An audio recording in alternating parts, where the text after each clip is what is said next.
The truth is simple. Your emotions are running the show, not your mind.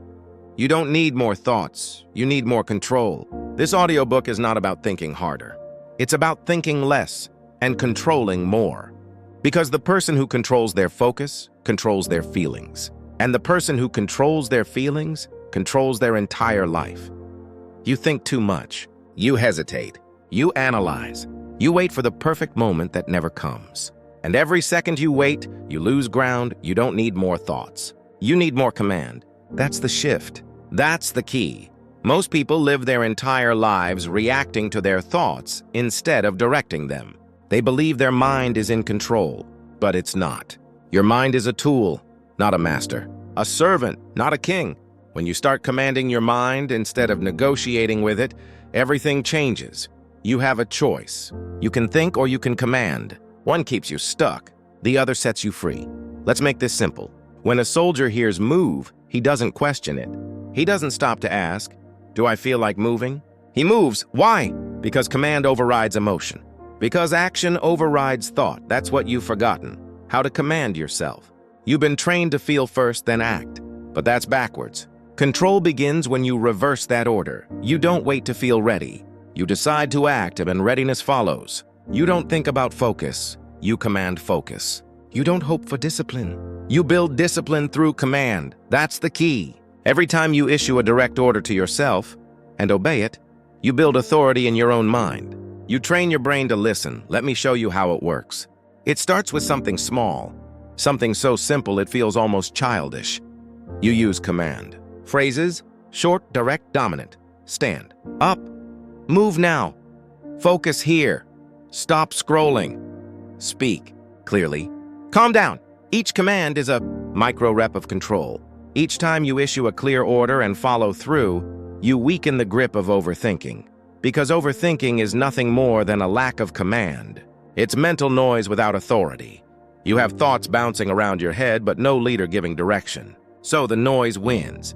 The mind runs wild, and your emotions start calling the shots. That ends now. When your alarm goes off in the morning, don't negotiate. Don't think, 5 more minutes. Command, up, then move. When you catch yourself scrolling through your phone, command, stop, then stop. When your focus drifts in a meeting or at work, command, focus here. Then bring your eyes, your breathing, your body, all of it, back to the moment. That's how control is built. One command at a time. You have a choice. Every single moment you have a choice. To think or to command, to negotiate or to direct, to obey emotion or to assert discipline. It's not about motivation. It's about authority. Here's what happens when you do this consistently. You start to separate your thoughts from your actions. You stop being reactive. You start being deliberate. Most people have never felt that separation. They think that because they feel something, they have to act on it. They feel fear, so they hesitate. They feel doubt, so they stop. They feel lazy, so they delay. But here's the truth. You can feel fear and still command yourself forward. You can feel tired and still command focus. You can feel doubt and still command effort. That's the essence of control. Not the absence of emotion, but dominance over it. There's a reason the military trains through repetition. There's a reason they use commands, not suggestions. They know that hesitation kills momentum. They know that control comes from obedience, to direction, to order, to purpose. You don't have to be a soldier to live this way. You just have to train your mind with the same precision. Try this. Pick one behavior, one habit that matters. Let's say it's going to the gym. Every day you'll feel the same hesitation, the same voice saying, "Not today." That's when you issue the command, "Go," not "I should go," not "maybe later." Just one word, go. Then move. The first few times, you'll resist. Your emotions will fight you. But if you stay consistent, your brain will start to listen. It will start to obey. And that's when real control begins. The key to mastering your mind isn't complexity, it's clarity. When the mind receives clear, repetitive direction, it falls in line. When it's left in confusion, it wanders. That's why most people fail at self-control. They don't issue clear commands. They drown in vague thoughts. I should do better. I need to focus more. I want to change. Those aren't commands. They're wishes. And wishes don't build discipline. Say it with me. Command creates clarity. Clarity creates control. You have to train your voice, the one in your head, to sound like a leader, not a victim. Leaders give orders. Victims make excuses. Leaders command their energy. Victims waste it on emotions. Leaders decide. Victims debate. Every time you catch yourself spiraling in thought, stop and issue a command. That's how you interrupt the pattern. That's how you take back control. It's not about being harsh with yourself. It's about being decisive. It's not about suppressing emotions. It's about directing them. It's not about perfection. It's about authority. Let me remind you, you don't need their permission. You don't need the perfect plan. You don't need to feel ready. You just need to command yourself forward. The voice in your head that says, you can't, that's not the truth. That's just undirected thought. Replace it with command. You will. Say it out loud if you have to. Focus. Move. Finish. Every time you command and follow through, you strengthen your inner authority. And one day you'll notice something powerful. Your mind starts obeying automatically. You won't have to think about controlling your emotions. You will control them because control has become your default. So here's your task. For the next 24 hours, give yourself 5 direct commands and obey each one immediately. 5. That's it. No negotiation, no delay, no doubt. You'll feel something shift. You'll feel your inner authority return. Because control doesn't come from thought. It comes from command. That's the truth. That's the foundation of this book. Think less. Command more. You've taken the first step. You've learned to issue your own orders. Now it's time to understand what happens when emotions try to take that authority back. You've started to lead your mind. Now let's learn how to lead your emotions. You've been taught to obey your emotions. You've been told to trust your heart, to follow your feelings, to listen to your gut. But let's tell the truth. Your feelings are not sacred. Your feelings are not facts. Your feelings are not orders. They're signals. Nothing more. Emotion was never meant to control you. It was meant to inform you. It's a dashboard light, not a steering wheel. It tells you something is happening inside, but it doesn't tell you what to do next. And yet most people live as slaves to every mood swing. They get angry. They lash out. They feel anxious. They freeze. They feel unappreciated. They pull away. They let emotion dictate reaction. That's not control. That's chaos. And chaos always costs you. Let's make one thing clear. You can't control what you feel, but you can absolutely control what you feed. That's the key. You can feel anger, but you don't have to feed it. You can feel fear, but you don't have to bow to it. You can feel sadness, but you don't have to drown in it. You have a choice. That's what separates emotional control from emotional collapse. Choice. Control is not about suppression. It's not about pretending you don't feel. Control is about command, the ability to feel something without being owned by it. Remember this mantra. Feel it, don't feed it. Say it again. Feel it, don't feed it. That's the foundation of control. Here's what most people do wrong. They confuse emotional awareness with emotional obedience. They think because they're self-aware, they're in control. But awareness without discipline is still weakness. You can know you're angry and still act foolishly. You can know you're scared and still run from your responsibility. You can know you're jealous and still let it poison your behavior. Awareness doesn't change behavior. Decision does.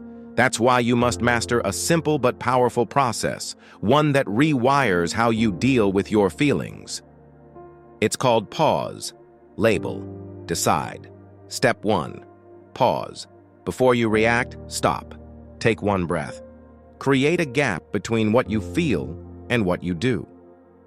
That's the first battle of emotional control, the war between impulse and intention. When you pause, you take back your authority. You remind yourself, I'm in command here. That 1 second of silence can save you hours of regret. Step 2. Label. Put a name on the emotion. Say it clearly. This is frustration. This is fear.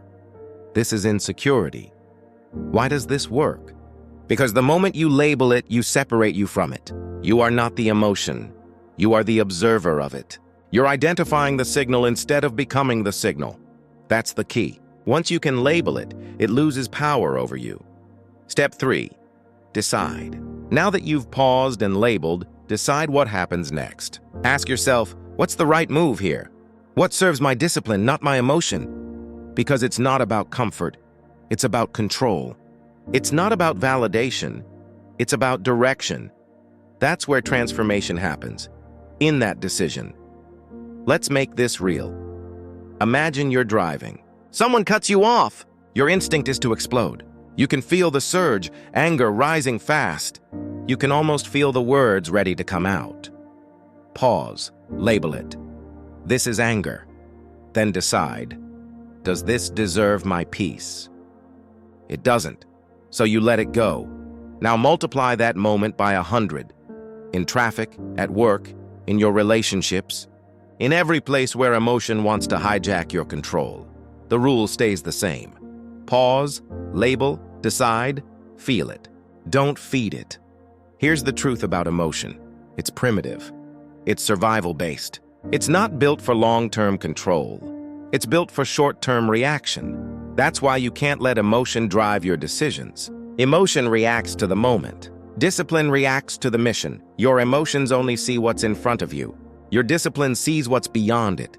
You feel like quitting. Emotion says, stop. Discipline says, keep going. You feel embarrassed. Emotion says, hide. Discipline says, learn and move forward. You feel lonely. Emotion says, chase comfort. Discipline says, stay patient and build strength. You have a choice. Every single time you have a choice. And that choice determines everything. Your peace, your relationships, your success, your direction. The person who obeys emotion lives in reaction. The person who commands emotion lives in power. It's not about denying how you feel. It's about deciding what to do with how you feel. Emotion says, I'm tired. Discipline says, we move. Emotion says, they hurt me. Discipline says, I'll respond, not react. Emotion says, I don't feel like it. Discipline says, do it anyway. That's the difference between the weak and the strong. Not emotion, but control. You must learn to use emotion as data, not direction. Every feeling is a message. Decode it, don't obey it. Anger might mean your boundaries were crossed. Fear might mean you're stepping into the unknown. Sadness might mean you care deeply. Listen, learn, but don't live there. Because emotion is temporary. Control is eternal. You can't stop the waves, but you can steer the ship. That's the mindset of emotional authority. That's what leaders, warriors, and builders all share. The ability to stay steady when others collapse. Understand this clearly. Your power doesn't come from how you feel. Your power comes from how you respond. It's not about never feeling. It's about never feeding weakness. It's not about being cold. It's about being calm. It's not about pretending nothing hurts. It's about refusing to be ruled by pain. That's emotional control. That's strength. You don't need anyone's permission to be steady. You don't need validation for your calm. You don't need to prove how you feel to be real. You have a choice, always. So here's your task. For the next 7 days, practice the pause, label, decide pattern every time you feel an emotional spike. Every time someone irritates you. Every time you feel defensive. Every time you feel unmotivated, pause, label, decide. That's how you reclaim your authority. That's how emotion stops controlling your life. You'll feel it. That subtle moment where chaos loses power and calm takes over. That's control. That's growth. That's freedom. You've learned how to command your thoughts. Now you've learned how to command your emotions. You're building real control. Not fake calm, not suppression, command. But emotion isn't your only enemy. The next one is even quieter. It hides in the constant noise of your environment. You've learned to silence the storm inside. Now it's time to silence the noise around you. Motivation fades. Momentum compounds. That's the law of control. You can't wait to feel ready. You can't wait to feel inspired. You can't wait for the mood to match the mission. Because the truth is simple. The mood doesn't matter. Motion does. Every day, people lose themselves chasing motivation. They wait for the perfect energy, the perfect alignment, the perfect spark to begin. But the strongest people, the ones who master themselves, don't wait.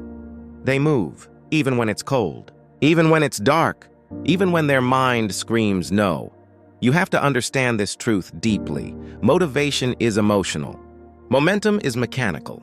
Motivation needs to be fed. Momentum feeds itself. That's the key. You have a choice. You can keep chasing the feeling, or you can start building the engine. You can keep hoping for power, or you can start producing it. Momentum is built the same way control is built, through small, repeated acts that ignore how you feel.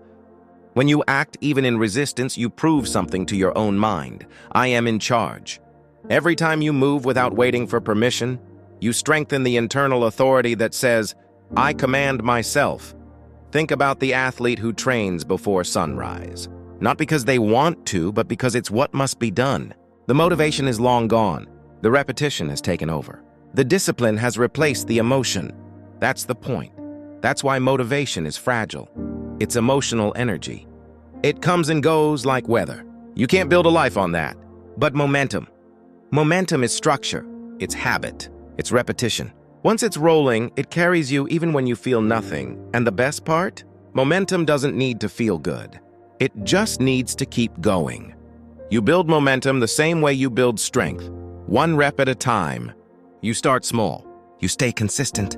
You let repetition override emotion. It's not about how big the move is. It's about how regular it is. You can write 1 paragraph every day. You can train for 10 minutes every morning. You can say no to 1 distraction today. Each act compounds. Each act creates a layer of identity. I am the one who follows through. The reason most people fail is not because they're weak. It's because they stop. They stop the moment motivation disappears. They stop because it feels empty, boring, pointless. But that's the secret test. That's the exact moment where control is either lost or built.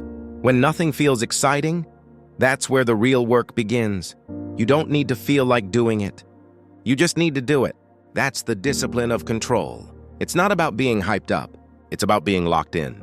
It's not about passion. It's about persistence. The mind learns from repetition. The body learns from repetition. The nervous system adapts through exposure. So what happens when you act again and again without emotional permission? You rewire your system to obey logic, not impulse. You build a kind of self-trust that motivation can't touch. That's the key. Repetition builds belief. Every day you follow through, even on low energy, your brain records it. It starts saying, we do what we decide, not what we feel. That's control. Most people chase control externally. They think if they could just fix their circumstances, they'd feel stable.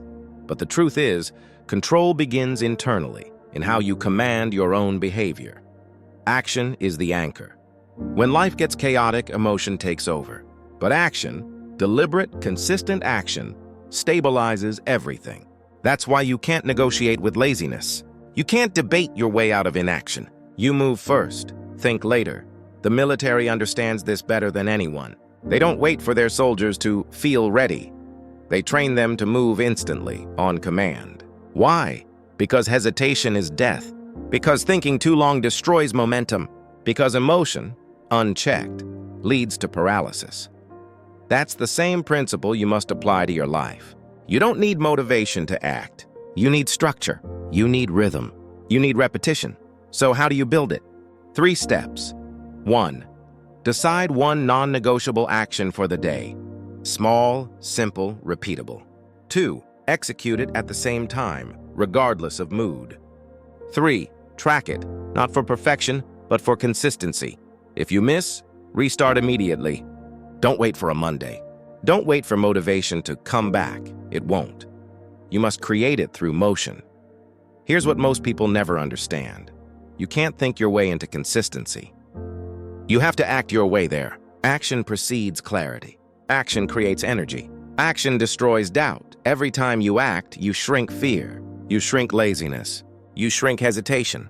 Every time you act, you grow power. You grow identity. You grow control. That's why we repeat, momentum compounds. The first few days feel heavy. The first few steps feel slow. But once you cross that internal threshold, you begin to move without thinking. The system takes over.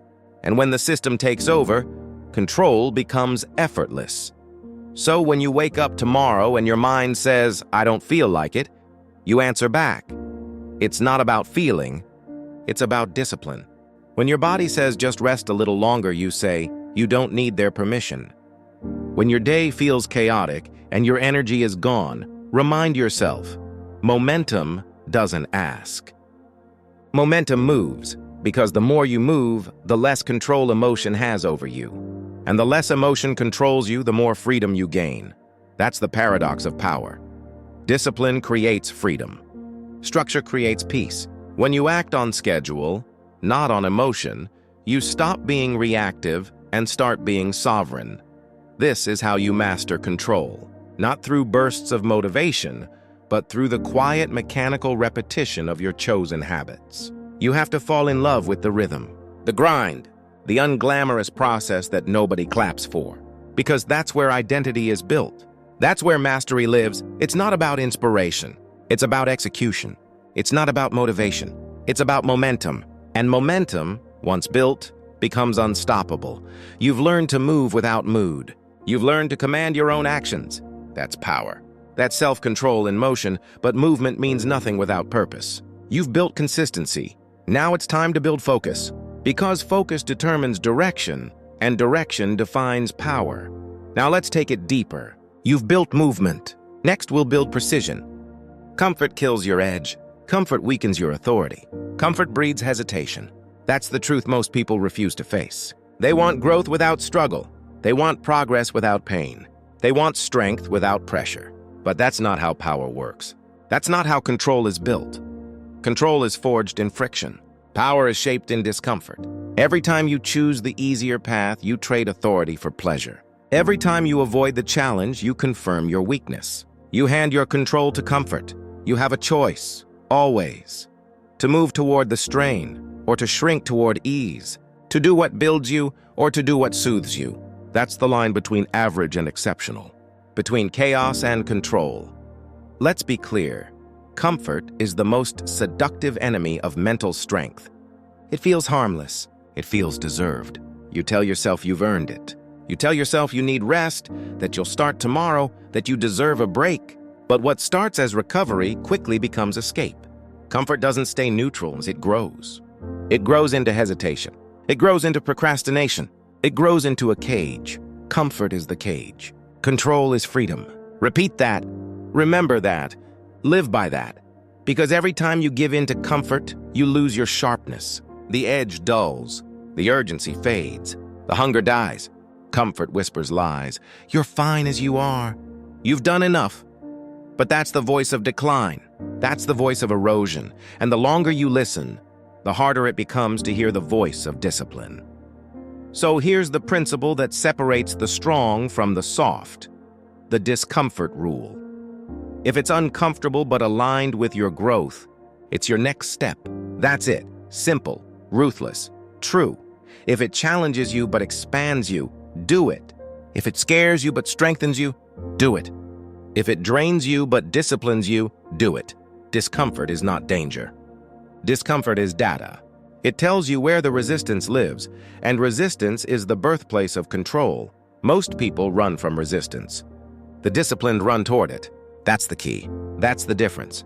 Think about a soldier in training. Think about an athlete preparing for a championship.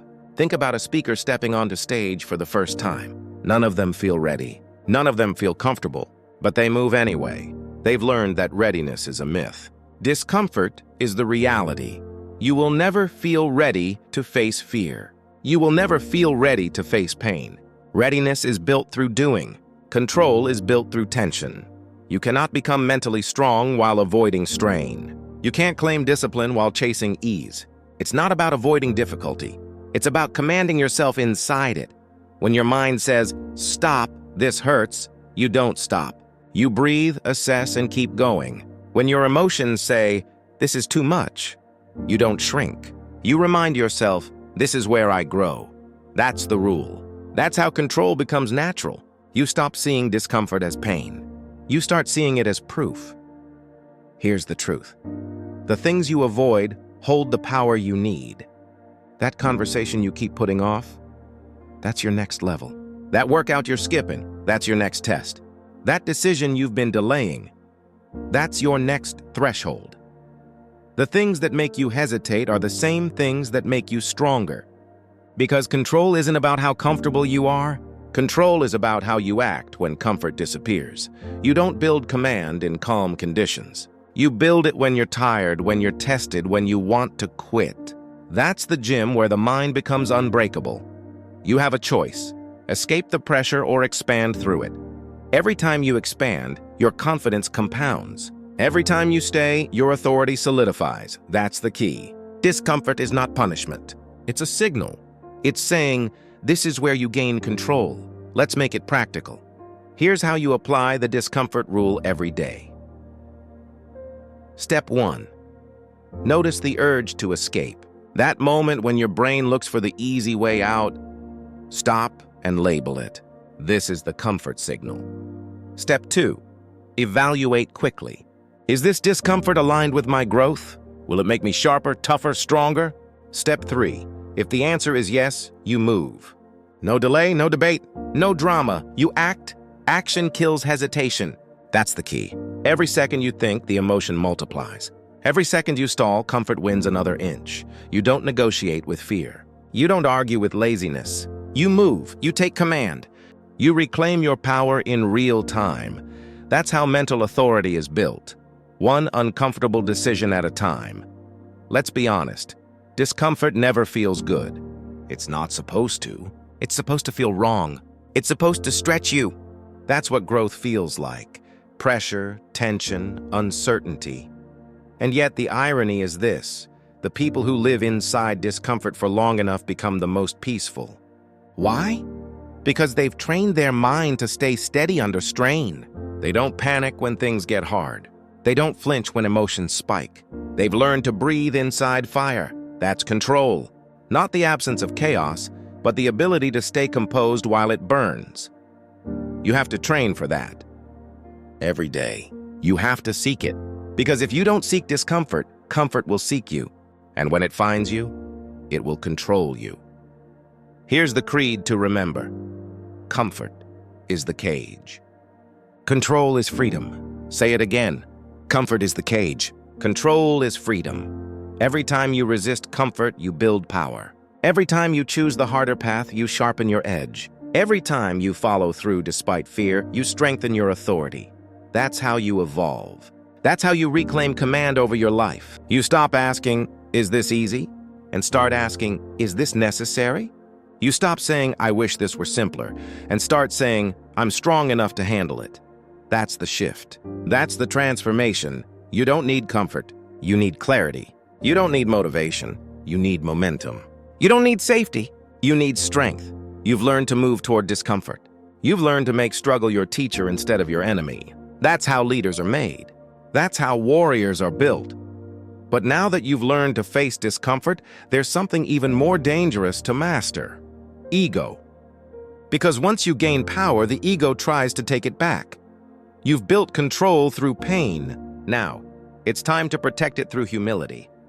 Real control doesn't live in your words. It doesn't live in your image. It lives in that small, invisible space between what happens and how you respond. That space, that pause, is everything.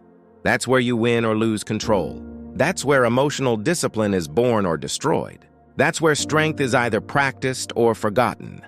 The gap is the difference between a person who reacts and a person who responds. Between someone who is ruled by emotion and someone who commands it. Between chaos and clarity, you have a choice. Every time something hits you, an insult, a disappointment, a setback, you have a moment, a flicker, a breath. That moment decides who's in charge, your emotion or your discipline. That's the key. The gap is not just a delay, it's your arena.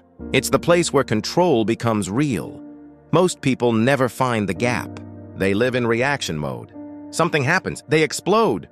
Someone criticizes, they defend. They feel anger. They act on it. Their emotions move faster than their awareness. Their reactions become automatic. And automatic behavior is slavery. You can't call yourself in control if your emotions decide your behavior for you. You can't claim discipline if you respond before you think. That's why we train the gap. That's why we practice pause. Because inside that tiny pause lives your freedom. That's where the 3-second reset comes in. A small practice, a simple rule, but it rewires everything. Here's how it works. When something triggers you, Stop. Inhale for 3 seconds. Straighten your posture. Then speak one clear thought either out loud or silently. I choose my response. That's it. 3 seconds. One breath. One phrase. Sounds small, but it's powerful, because in those 3 seconds, your brain shifts from reaction to command. You reclaim the driver's seat. You move from emotion to intention. The breath slows the body. The posture shifts your state. The phrase reminds your mind who's in charge. It's not about suppressing emotion. It's about directing it. You have a choice, always, to obey the emotion or to command it. That's the key. You can't eliminate emotion. You shouldn't. Emotion is signal. Emotion is information. But emotion is not an order, it's an alert. It tells you what's happening inside, but it doesn't tell you what to do. You interpret. You decide. You act. That's where the 3-second reset builds power. It teaches your brain to interpret, not obey. You feel anger. That's fine. Pause. Label it. Decide what to do next. You feel fear. Okay. Pause. Breathe. Move with discipline, not panic. You feel insulted. Good. Pause. Straighten your posture. Choose silence instead of reaction. That's how leaders operate. That's how high performers live. They don't deny emotion. They discipline it. Elite performers, soldiers, athletes, surgeons, pilots, they all train the same principle. They train the gap, because in pressure, seconds matter. A second of panic can cost a life. A second of ego can destroy years of progress. That's why they repeat drills over and over again, not just to strengthen skill, but to shorten the delay between emotion and execution. Their training rewires instinct. Their instinct becomes discipline. You can do the same in everyday life. When you're insulted, don't flinch. When plans collapse, don't spiral. When fear rises, don't retreat. Breathe, straighten, decide. 3 seconds. That's all it takes to prove who's in command. Let's make this real. You're in traffic. Someone cuts you off. Instant reaction. Anger, insult, the urge to yell. Pause. 3 seconds. Inhale. Posture up. I choose my response. You just built discipline. You just built control. Or you're in an argument. Someone raises their voice. You feel your heart rate climb, your chest tighten. You want to snap back. Pause. 3 seconds. Inhale. Posture up. Speak slowly or don't speak at all. You just broke the emotional chain. This is what people don't understand. Emotional control is built in ordinary moments. Not just in crisis, but in daily irritation, in minor inconveniences, in quiet tests. Every small victory trains your nervous system, and over time, you become calm by default. Not numb, not robotic. Calm. You gain what most people never find: internal authority. When you pause, you send a clear message to your subconscious. I lead, you follow. When you rush, your emotions lead you. When you pause, you lead them. It's not about pretending to be calm. It's about becoming calm through command. You breathe first. You move second. You control the signal before it becomes action. That's mastery. That's what separates the reactive from the disciplined. Because control isn't the absence of emotion. It's the ability to direct emotion toward purpose. You can feel fire but not burn from it. You can feel fear but still move forward. You can feel anger but channel it into strength. That's power. That's sovereignty. So here's your assignment. Start practicing the 3-second reset today. Every time something small irritates you, use it as training. Every time something big overwhelms you, use it as testing. You don't rise to your goals. You fall to your training. If you train chaos, you'll react chaotically. If you train calm, you'll respond with control. That's the point. Your nervous system obeys repetition. Your emotions obey conditioning. So train yourself to pause. Train yourself to breathe. Train yourself to decide before reacting. Because in the end, every argument, every setback, every challenge is just another opportunity to practice command. Remember this: the pause is power. The breath is control. The posture is authority. In that small space, that gap, lives your greatest weapon, choice. The ability to decide consciously who you are going to be in this moment. It's not about emotion. It's about execution. It's not about reaction. It's about response. It's not about what happens. It's about what you do next. That's the key. That's the discipline. That's control. You've learned to master the gap. Now the pause between chaos and command. You've learned to control the signal before it controls you, but there's another layer. You can't just pause. You must choose direction, because energy without direction is still chaos. You've learned to calm the storm. Now it's time to aim it.